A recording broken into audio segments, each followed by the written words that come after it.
all-wheel drive, although only for the V6 model in the US market. Average fuel economy for those powertrains is estimated to be 22 miles per gallon with the rear-drive V6 or 19 with all-wheel drive. V8 models ought to return an average of 18.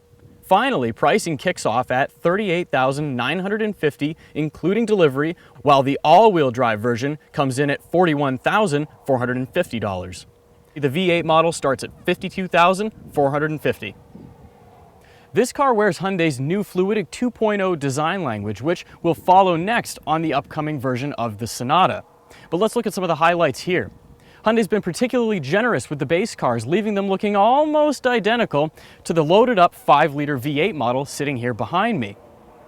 For example, the base car comes with 18-inch wheels, although you can upgrade to 19-inch wheels if you prefer. Other highlights include a 4.3-inch LCD display in the gauge cluster, 12-way power-adjusted heated front seats, a leather-wrapped interior, which, by the way, again is standard, keyless entry, and an 8-inch display on the center stack. Now, if you think that the exterior of the Genesis is improved, then you're going to love how the cabin looks. First of all, Hyundai took special care to make sure that this car is right in line with other luxury products. For example, they're stepping up to available semi-aniline leather in the car that we're sitting in here, and I gotta tell you, it's quite a bit softer, but really that's just the tip of the iceberg.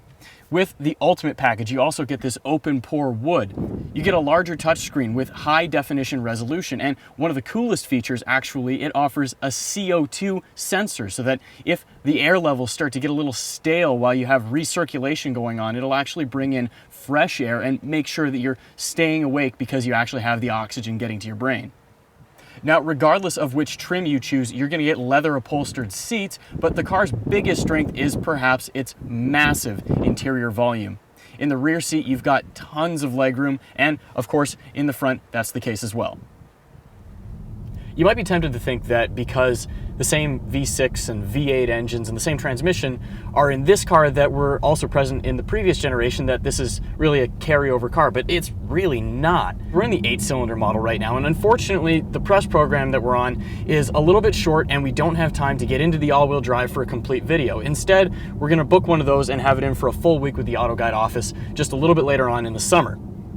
Now, the V8 model is only available in rear-wheel drive, and it's obviously the most premium of the range. If you step up to that level, Hyundai gives you continuously controlled dampers, and when you put the car into sport mode, that gives it a little bit of extra performance because it also stiffens up the suspension.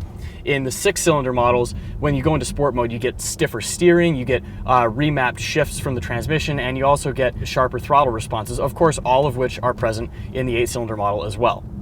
Now, if you follow our news coverage, you might remember that Hyundai actually tuned this car on the Nürburgring of all places. And while it's kind of hard to picture something like this flying around the Nordschleife, it's still kind of interesting because they seem to be getting really serious about making it into a real German luxury performance vehicle. So does it stack up in that sense? Well, it's still pretty squishy, but to a certain extent, that makes an awful lot of sense because really, if Hyundai stiffened this thing up too much, it probably wouldn't appeal to most of the luxury market. And really, that's what this thing is designed to do. It's unbelievably quiet on the highway. I mean, really, it's whisper quiet.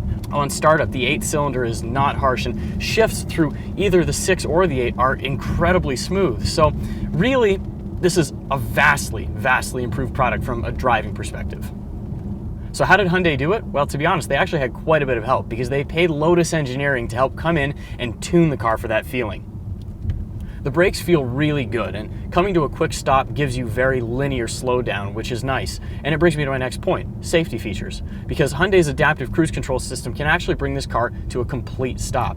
They also added another gap, so you have 4 different length settings for the adaptive cruise system, giving you more options when you want to set it up on the highway to go from having more space or less space with the car ahead of you.